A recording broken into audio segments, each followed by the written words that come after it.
Good morning. स्वागत है आपका 10th क्लास सामाजिक विज्ञान ऑनलाइन क्लासेस में। आज अपन पढ़ रहे हैं चैप्टर नंबर 5 लोकतंत्र।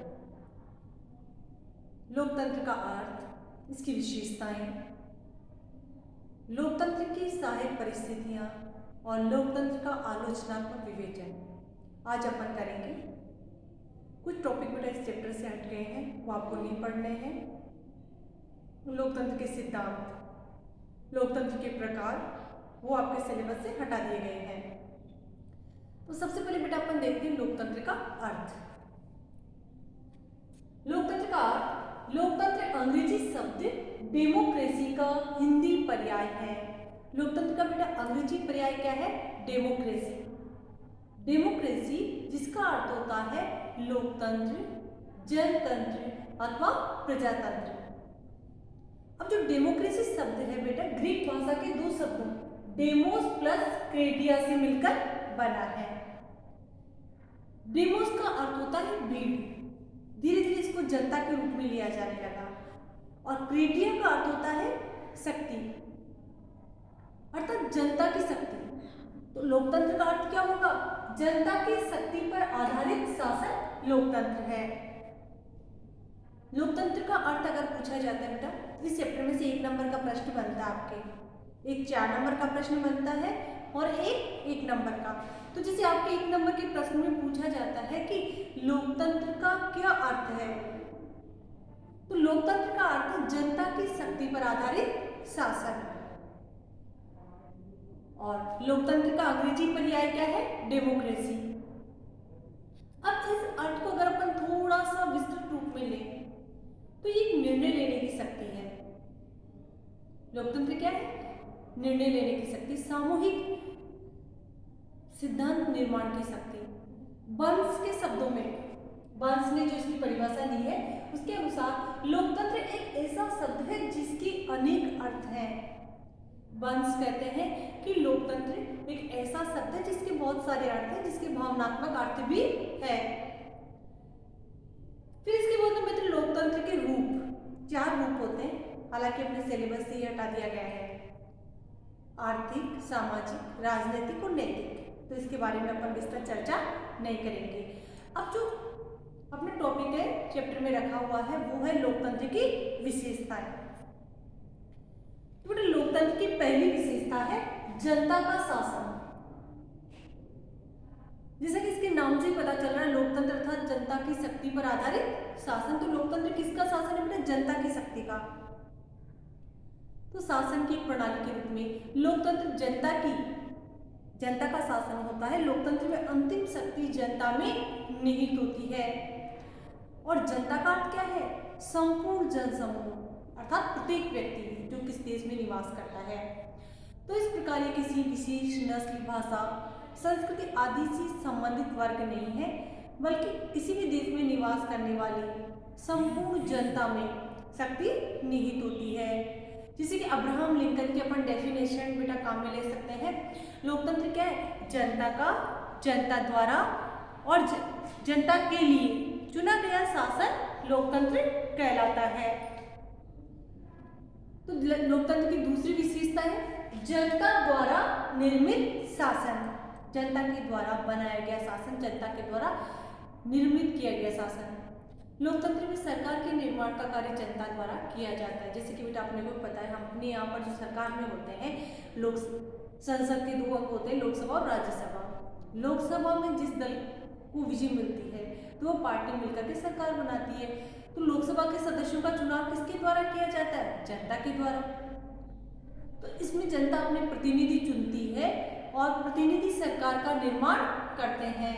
तो इस तरह लोकतंत्र जनता द्वारा निर्मित शासन है। इसको अपन और इस प्रकार से समझ सकते हैं बेटा।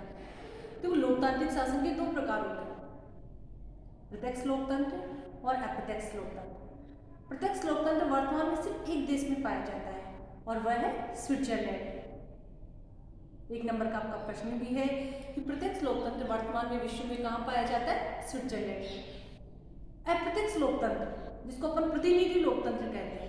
अप्रत्यक्ष लोकतंत्र में जनता खुद कानून बनाने में सरकार के रूप में कार्य नहीं करती, बल्कि अपने प्रतिनिधियों को चुनकर के भेजती है और वे प्रतिनिधि सरकार निर्माण का कार्य करते हैं। वर्तमान में विश्व के अधिकांश देशों में अप्रत्यक्ष लोकतंत्र पाया जाता है।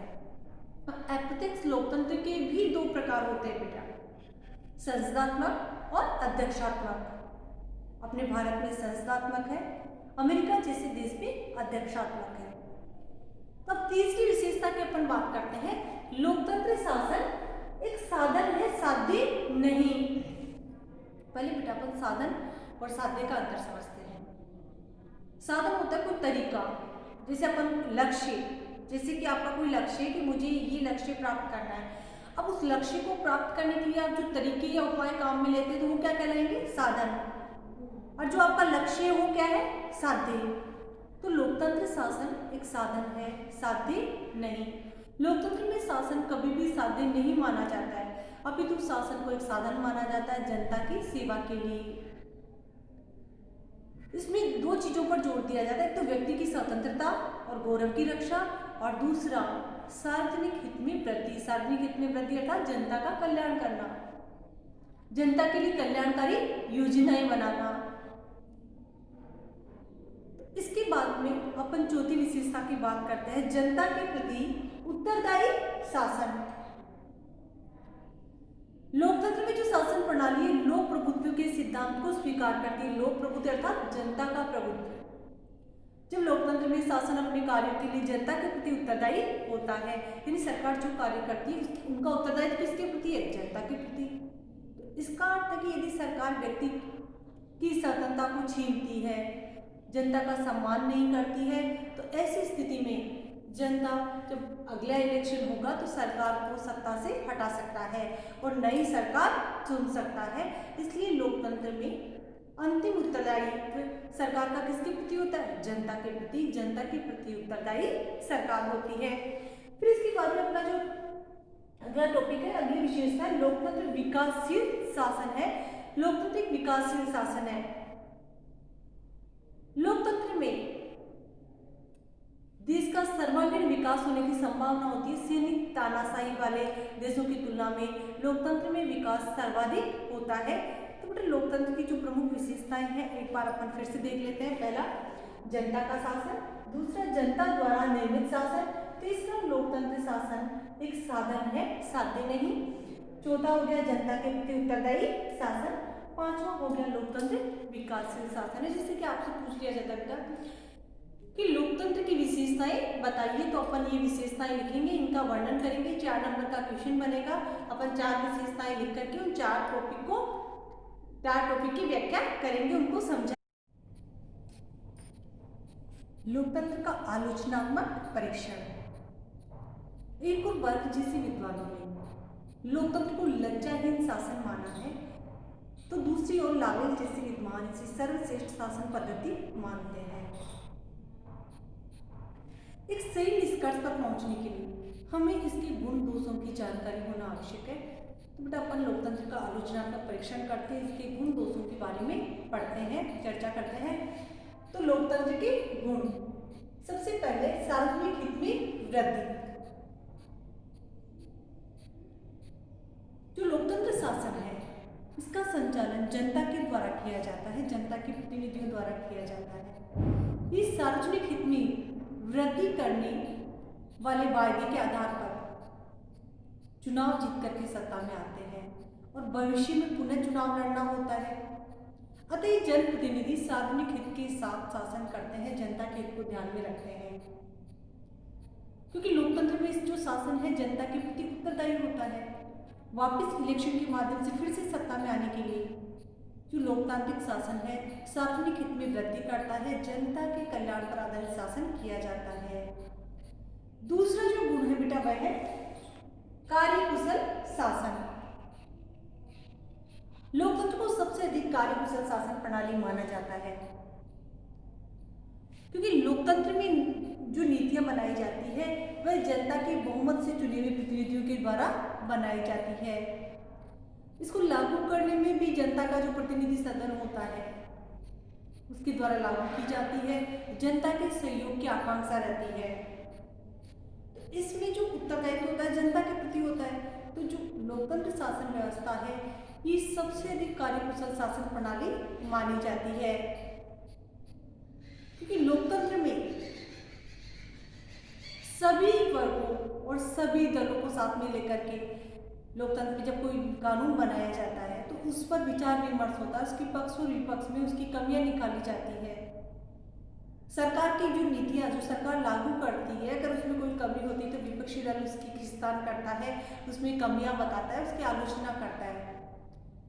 इसलिए लोकतंत्र सबसे कार्यकुशल शासन माना जाता है। लोकतांत्रिक व्यवस्था में आलोचना नहीं की जा सकती, इसीलिए लोकतांत्रिक शासन प्रणाली को कार्यकुशल शासन प्रणाली माना जाता है। फिर इसके बाद में बेटा अगला टॉपिक है सार्वजनिक शिक्षा का साधन। लोकतंत्र में किसी भी समस्या पर, जैसे कि संसद में वाद विवाद होता है, उसका लाइव प्रसारण किया जाता है। इसके अलावा जनता के जो जनमत के साधन है, मीडिया, प्रेस, वह भी उस समस्या पर विचार विमर्श करते हैं।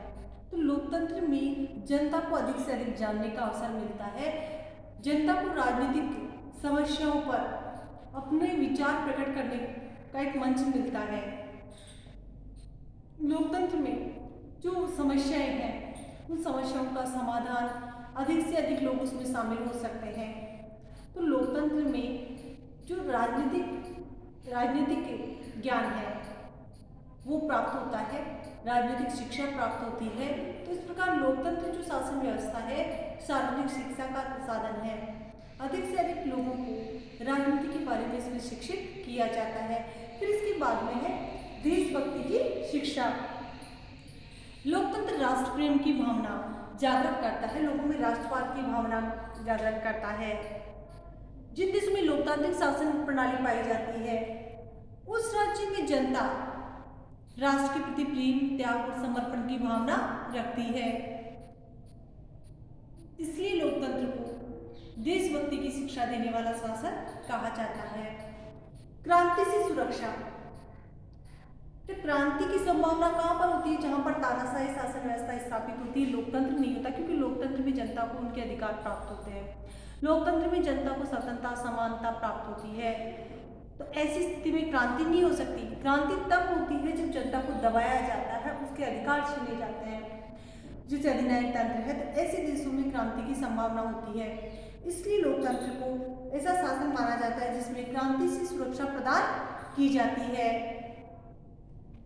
फिर इसके बाद में बेटा अपन बात कर रहे हैं लोकतंत्र के दोषों की। लोकतंत्र का पहला दोष है बुद्धिजीवी वर्ग की उदासीनता। लोकतंत्र पर यह आरोप लगाया जाता है कि इसमें जो पढ़े लिखा वर्ग है, शिक्षित वर्ग है, वह शामिल नहीं होता, क्योंकि इसमें गुणों की अपेक्षा संख्या को अधिक महत्व दिया जाता है, बहुमत के आधार पर जीता जाता है। इस कारण समाज में बुद्धिजीवी वर्ग इस व्यवस्था में सक्रिय रूप से भाग नहीं लेता। दूसरा जो इसका दोष बताया जा रहा है शैक्षणिक महत्व का दावा भ्रम, क्योंकि अभी अपन ने बात की थी कि लोकतंत्र में सार्वजनिक शिक्षा प्राप्त होती है। तो जो इसके आलोचक है वो ये कहते हैं कि व्यक्ति को नागरिक शिक्षा, नैतिक शिक्षा, राष्ट्र प्रेम की शिक्षा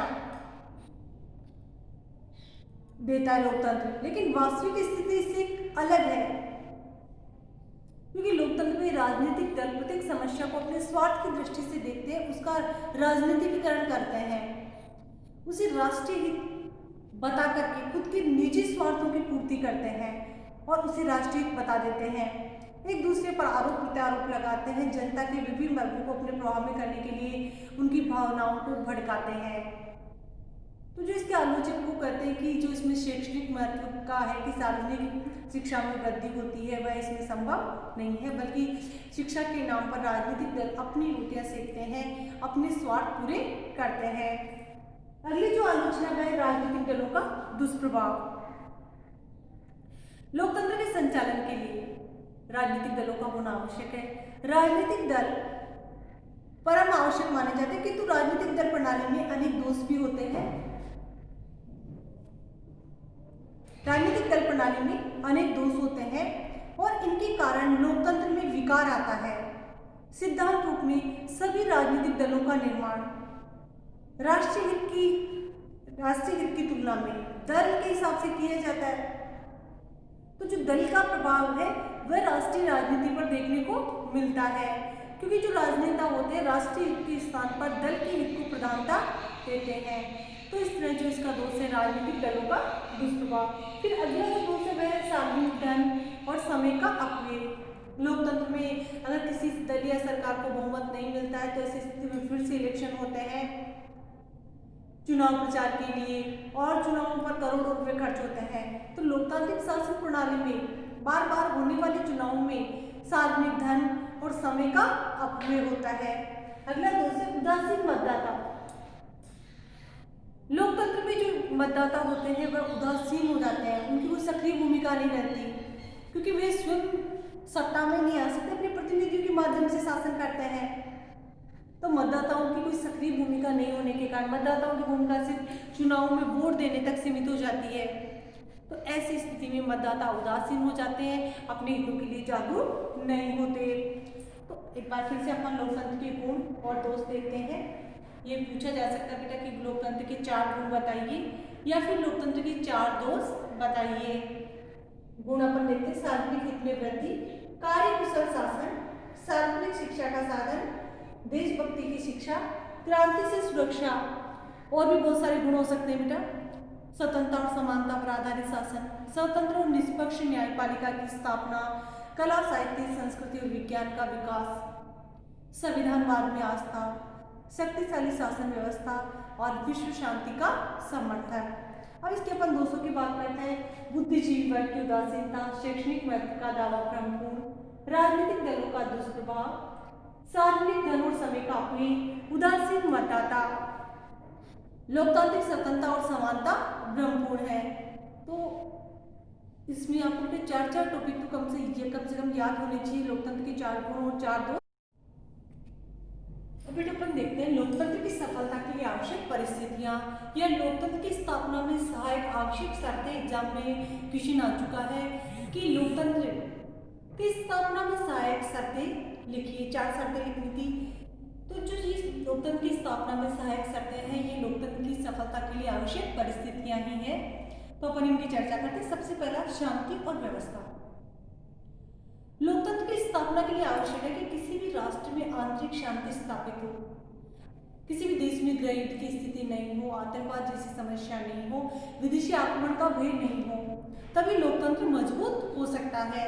जब किसी देश में शांति व्यवस्था स्थापित होती है तो लोकतंत्र मजबूत होने की संभावना होती है। जिन देशों में शांति व्यवस्था स्थापित नहीं होती वहां पर लोकतंत्र मजबूत नहीं बन पाता, और कुछ ही समय में लोकतंत्र स्थापित हो भी जाता है तो कुछ ही समय में तानाशाही व्यवस्था स्थापित हो जाती है। तो लोकतंत्र की सफलता के लिए सबसे महत्वपूर्ण शर्त है किसी भी देश में शांति और व्यवस्था बने रहना।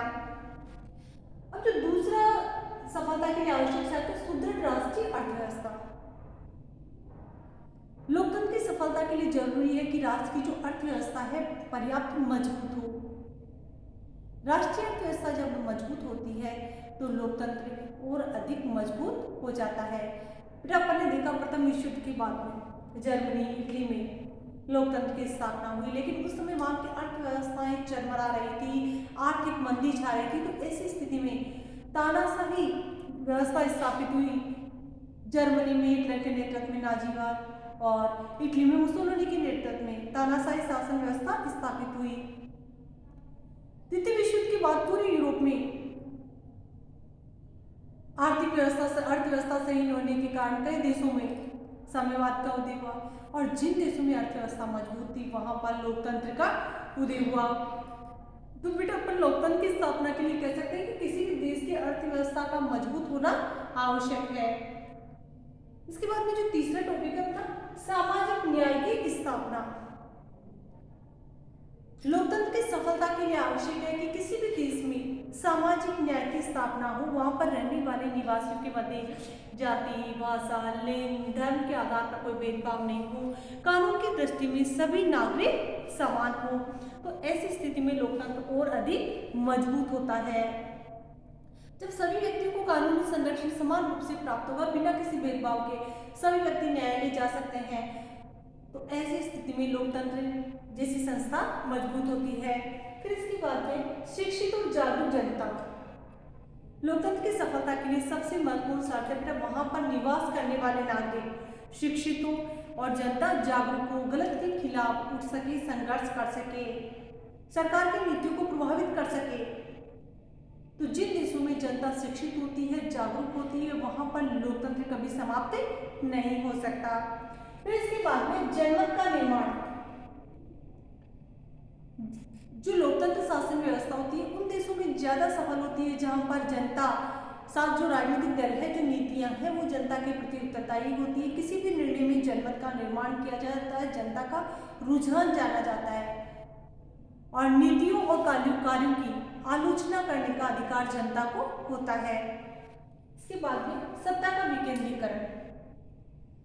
जिन देशों में सत्ता का केंद्रीकरण होता है, सारी शक्तियां एक ही स्थान पर होती है, वहां पर तानाशाही शासन व्यवस्था स्थापित होती है। और जहां पर सत्ता का विकेंद्रीकरण होता है, शक्तियां बटी हुई होती है, तो वहां पर लोकतंत्र अधिक मजबूत होता है।